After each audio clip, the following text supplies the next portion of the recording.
السلام علیکم، میں ہوں عدیل چشتی اور آپ دیکھ رہے ہیں میرا یوٹیوب چینل۔ آج کی یہ ویڈیو حضرت موسیٰ علیہ السلام کی پیدائش اور فرعون کے خواب کے بارے میں ہے۔ ناظرین گرامی، فرعون نے دن رات مسلسل ایک دہشت ناک خواب دیکھا۔ اس نے دیکھا کہ مصر سے ایک آگ اٹھی اور بنی اسرائیل تک پہنچ گئی اور بنی اسرائیل سے ایک اژدہا نکلا۔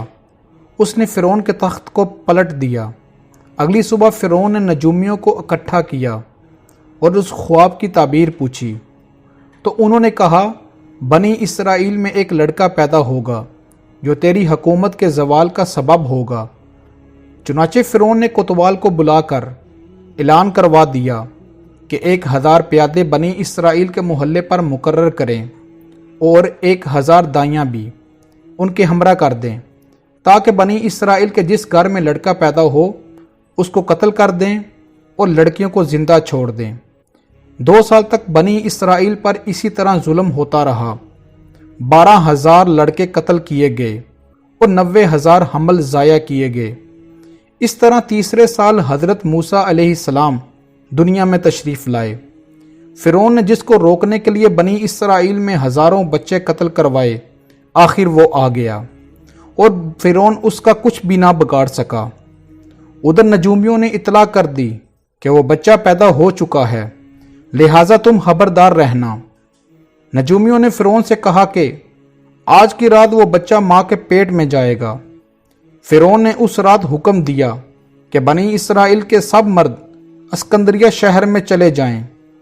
چنانچہ بنی اسرائیل کے سب مرد اسکندریہ چلے گئے اور حضرت موسیٰ علیہ السلام کے والد جو فرعون کے دربار میں کام کرتے تھے، وہ اس کے محل کا پہرا دے رہے تھے۔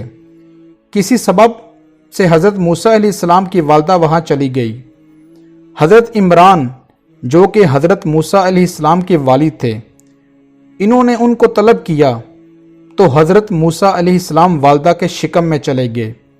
اس سے پہلے وزیروں نے فرعون سے عرض کیا کہ بنی اسرائیل کے بڑے اپنی موت مر گئے اور بچوں کو تم نے ختم کر دیا، تو پھر ہماری خدمت کون کرے گا؟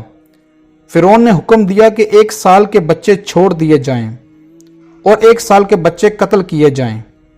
چنانچہ معافی کے سال حضرت ہارون علیہ السلام پیدا ہوئے اور جس سال میں بچے قتل ہوتے تھے اس سال میں حضرت موسیٰ علیہ السلام پیدا ہوئے۔ فرعون نے کوتوال پر سختی کی اور اس نے پیادوں پر سختی کی، تو پیادوں نے کہا ہم نے آپ کے گھر کے نوکر عمران کے گھر کی تلاشی نہیں لی، وہاں ہم نے دائی کی بات پر اعتبار کیا ہے اور زیادہ تحقیق نہیں کی۔ کوتوال کے حکم پر پیادے حضرت عمران کے گھر داخل ہو گئے۔ اس وقت حضرت موسیٰ علیہ السلام اپنی بڑی بہن کی گود میں تھے جن کا نام مریم تھا۔ جب اس نے دیکھا کہ پیادے بغیر کسی اطلاع کے گھر میں گھس آئے ہیں تو فوراً حضرت موسیٰ علیہ السلام کو جلتے ہوئے تندور میں ڈال دیا جو اس وقت بھڑک رہا تھا، اس خیال سے کہ اس کی جان تو ویسے بھی جائے گی لیکن باقی گھر والے تو محفوظ رہیں۔ جب پیادوں نے خوب تسلی کر لی کہ گھر میں کوئی لڑکا موجود نہیں ہے اور تندور کو نہ دیکھا، اور پیادے واپس چلے گئے، ادھر آپ علیہ السلام کی والدہ غم میں بے ہوش ہو گئیں۔ ہوش آنے پر بیٹی سے بچے کے بارے میں پوچھا تو انہوں نے کہا میں نے اسے جلتے ہوئے تندور میں ڈال دیا تھا، تو ان کے غم میں مزید اضافہ ہو گیا۔ ایک دم سے تندور سے آواز آئی کہ اماں جان غم نہ کھائیں، اللہ تعالیٰ نے جس طرح حضرت ابراہیم علیہ السلام پر آگ کو ٹھنڈا کر دیا تھا اس طرح مجھ پر بھی آگ کو ٹھنڈا کر دیا ہے۔ چنانچہ انہوں نے آپ علیہ السلام کو تندور سے باہر نکالا۔ اس وقت حضرت موسیٰ علیہ السلام کی عمر 40 دن کی تھی۔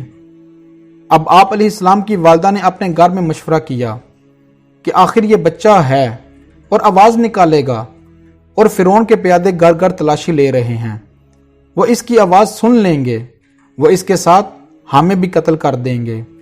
بہتر یہ ہے کہ اس کو صندوق میں رکھ کر صندوق کو دریا نیل میں چھوڑ دیتے ہیں، یہ کسی گاؤں میں چلا جائے گا اور زندہ بھی رہے گا، اور ہم بھی فرعون کے خوف سے نجات پائیں گے۔ ادھر اللہ تعالیٰ نے آپ علیہ السلام کی والدہ کو یہ بات الہام کر دی جیسا کہ ارشاد باری تعالیٰ ہے، اور ہم نے والدہ موسیٰ کو الہام کیا کہ تو موسیٰ کو دودھ پلا، اگر کوئی خطرہ محسوس کرے تو اسے دریا میں ڈال دینا، اور پریشان نہ ہونا اور نہ اندیشہ کرنا، یقیناً ہم اس کو تیری طرف واپس لوٹا دیں گے اور اس کو پیغمبروں میں سے کریں گے۔ چنانچہ آپ علیہ السلام کی والدہ ایک بڑئی یعنی لکڑی کا کام کرنے والے کے پاس گئیں، اس کا نام سانوم تھا۔ آپ علیہ السلام کی والدہ نے کہا، ہمیں ایک صندوق چاہیے اور اس کے تختوں کو اس طرح ملانا کہ پانی اندر نہ جا سکے۔ بڑئی کے پوچھنے پر حضرت موسیٰ علیہ السلام کی والدہ نے کہا کہ ہمارے ہاں ایک لڑکا پیدا ہوا ہے، ہم چاہتے ہیں کہ اس کو دریا نیل میں چھوڑ دیں، کہیں ایسا نہ ہو کہ فرعون کو پتہ چل جائے، وہ اس کے ساتھ ہمیں بھی قتل کر دے۔ بڑئی نے بھی وعدہ کر لیا کہ میں کسی سے کچھ نہیں کہوں گا اور یہ کام پوشیدہ کروں گا۔ جب بڑئی یعنی سانوم اپنے گھر گیا تو سنا فرعون کا منادی آواز لگا رہا ہے کہ جو شخص ہمیں اس بچے کا پتہ بتائے گا جو ان دنوں بنی اسرائیل میں پیدا ہوا ہے تو اس کو اتنا انعام دیا جائے گا۔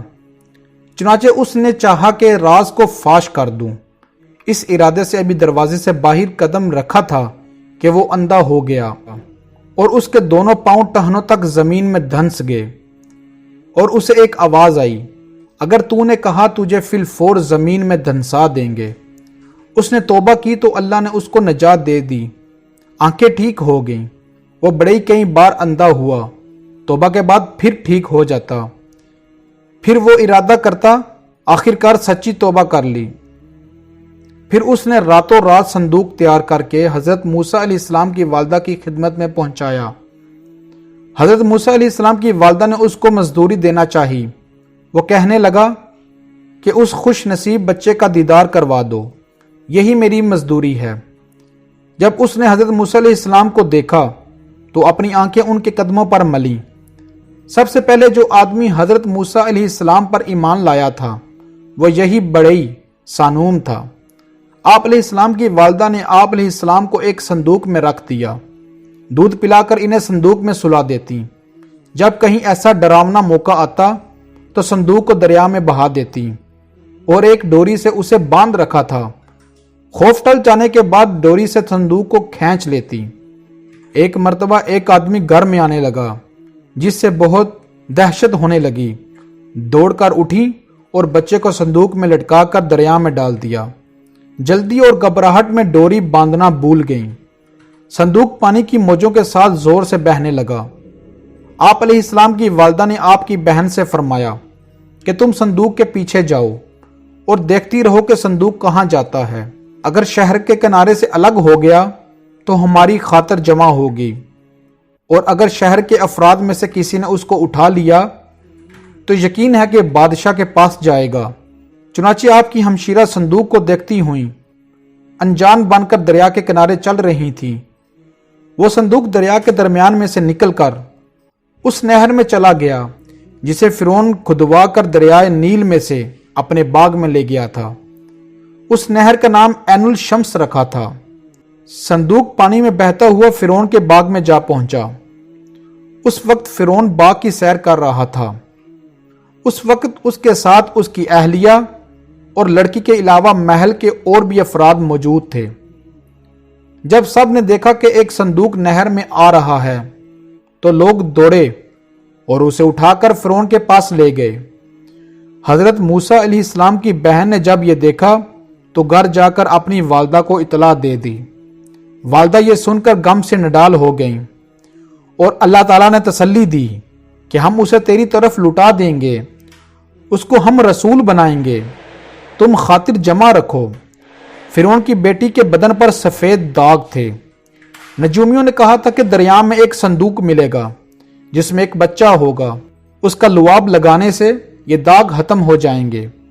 جب صندوق ملا تو فرعون کی لڑکی نے حضرت موسیٰ علیہ السلام کا لعاب اپنے داغ پر لگایا تو وہ ٹھیک ہو گئی۔ ادھر جب فرعون نے دیکھا کہ ایک لڑکا چند دنوں سے صندوق میں رکھا ہے تو فرعون نے کہا، یہ وہی لڑکا ہے جس سے مجھے نجومی ڈرا رہے تھے، میری قسمت تو دیکھو کہ یہ خود چل کر میرے پاس آ گیا ہے۔ فرعون نے حکم دیا کہ اسے مار ڈالو، لیکن جب فرعون کی بیوی نے دیکھا تو کہا اسے ہرگز کوئی قتل نہیں کرے گا، جیسا کہ ارشاد باری تعالیٰ ہے۔ اور فرعون کی بیوی نے کہا یہ میری اور تیری آنکھوں کی ٹھنڈک ہے، اس کو قتل نہ کرو، عجب نہیں کہ اس کو کوئی فائدہ پہنچائیں یا اس کو اپنا بیٹا بنا لیں۔ اور ان لوگوں کی حالت یہ تھی کہ وہ حقیقت سے بے خبر تھے۔ فرعون نے اپنا فیصلہ بدل لیا اور بیوی کی بات مان لی اور حضرت موسیٰ علیہ السلام کو اپنا بیٹا بنا لیا۔ فرعون نے دائیوں کو حکم دیا کہ اس کو دودھ پلاؤ، لیکن جو دائی بھی آتی آپ علیہ السلام اس کا دودھ نہ پیتے۔ ادھر حضرت موسیٰ علیہ السلام کی بہن حالات معلوم کرنے بار بار فرعون کے دربار میں آتی تھیں۔ اللہ تعالیٰ نے حضرت موسیٰ علیہ السلام پر غیر عورتوں کا دودھ حرام کر دیا تھا، اس لیے آپ علیہ السلام کسی عورت کا دودھ پینے کے لیے تیار نہ تھے۔ الغرض جب آپ علیہ السلام کی ہمشیرہ کو معلوم ہوا تو انہوں نے کہا میں ایک دائی کو جانتی ہوں، کیا پتہ یہ اس کا دودھ پی لے، جیسا کہ ارشاد باری تعالیٰ ہے، اور ہم نے پہلے سے دائیوں کا دودھ حضرت موسیٰ علیہ السلام پر حرام کر دیا تھا۔ اس پر اس کی بہن بولی کہ کیا تمہیں ایسے گھرانے کا پتہ بتاؤں جو اس کی پرورش کرے اور اس کے خیر خواہ بھی ہوں؟ چنانچہ یہ کہہ کر آپ علیہ السلام کی بہن والدہ کو بلا لائیں۔ والدہ نے جب گود لیا تو آپ علیہ السلام ان کا دودھ پینے لگے۔ فرعون نے آپ علیہ السلام کی والدہ کے لیے ایک اشرفی روزانہ کی مقرر کر دی اور کہا اس لڑکے کو یہی دائی دودھ پلائے گی۔ اس طرح اللہ تعالیٰ نے آپ علیہ السلام کی والدہ کے ساتھ کیا ہوا وعدہ پورا کیا۔ اللہ تعالیٰ نے بچہ بھی ملا دیا اور مزدوری بھی مقرر کر دی۔ اب آپ کا یہ معمول تھا کہ ہر ہفتے آپ علیہ السلام کو فرعون کے دربار میں لے جاتی اور دکھا کر واپس گھر آ جاتی۔ 2 برس آپ علیہ السلام کی والدہ نے آپ کو دودھ پلایا۔ جب 2 برس کے بعد آپ کا دودھ چھڑوایا تو فرعون کی بیوی نے آپ علیہ السلام کی والدہ کو سونے سے بھرا ہوا خچر، کئی اونٹ اور بہت ساری نفیس اور قیمتی چیزیں دے کر رخصت کیا اور حضرت موسیٰ علیہ السلام کی پرورش اپنے پاس کرنا شروع کر دی۔ اس طرح آپ علیہ السلام نے فرعون کے دربار میں پرورش پائی اور وہیں جوان ہو گئے۔ ناظرین گرامی، اگر آپ کو ہماری ویڈیو پسند آئی تو ویڈیو کو لائک، شیئر اور کمنٹ کر کے اپنے پیار کا اظہار کریں۔